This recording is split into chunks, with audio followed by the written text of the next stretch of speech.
রাজনৈতিক মেরুকরণে, জাতীয়তাবাদের প্রশ্নে, গণতন্ত্রের প্রশ্নে যার যার অবস্থান থেকে তারা আগামী নির্বাচনকে মোকাবেলা করতে চায়।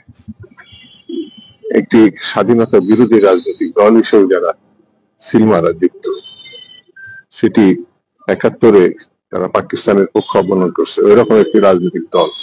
আরেকটি রাজনৈতিক দল যারা গত ১৬ বছরে বারবার শেখ হাসিনার অবৈধ নির্বাচনকে বৈধতা দেওয়ার জন্য যখন কোন রাজনৈতিক দল বিএনপি সহ নির্বাচনে অংশগ্রহণ করেনি, তারা বারবার নির্বাচনে অংশগ্রহণ শুধু করেনি, এক ধরনের নাটক, কথা মার খেয়ে রক্তাক্তের যে নাটক আমরা দেখেছি, অর্থাৎ একটি স্বাধীনতা বিরোধী শক্তি আর একটি ফ্যাসিবাদের সহযোগী, তাদের মিলনে গণতন্ত্র পরিপুষ্ট হবে এটা আমরা মনে করি।